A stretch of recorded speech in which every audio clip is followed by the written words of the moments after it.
One of the great things about living where I do is that I'm close to the magnificent Bois de Boulogne, which spans 2,088 acres. That's about 2.5 times the area of Central Park in New York. The Bois de Boulogne is the second largest park in Paris. Only the Bois de Vincennes is larger. I started jogging again late this summer. I won't say running since I'm still really slow, but I'm now able to jog 4 miles, which means I can go all the way around the large Lac Inférieur in the Bois de Boulogne. It's called Lac Inférieur because it's the lower of the chain of lakes. I also bike through the Bois frequently since it's on the way to my main pool these days, the Piscine d'Auteuil. The lake attracts many species of waterfowl and other birds, including gray herons, swans, mallards, cormorants, seagulls, mud hens, geese, and more. It's a popular place to go for a walk, and a lot of people bring their beautiful dogs. Now that it's autumn, the paths are a riot of color, and I'm really slow since I allow myself to stop and take photos.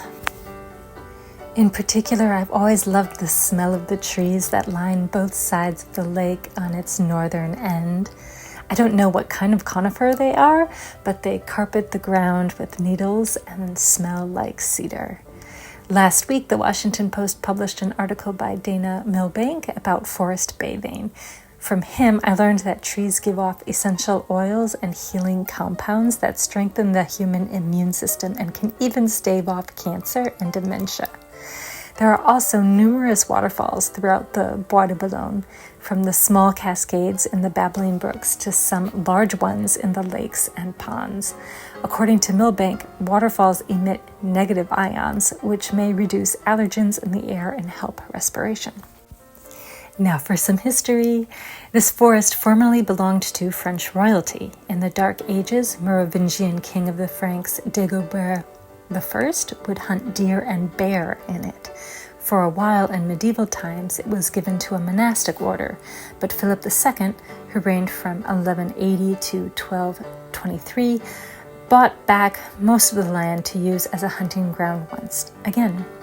Battles were fought in it during the 100 Years' War, which took place from the mid-1300s to the mid-1400s.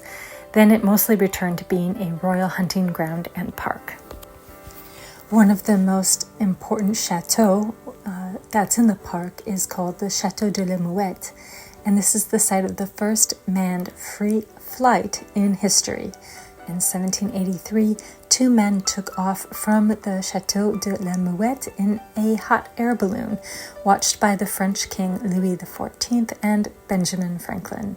The balloon rose 3,000 feet above the ground, and the flight covered about 5.5 miles in 25 minutes, finally landing in a park in the 13th arrondissement.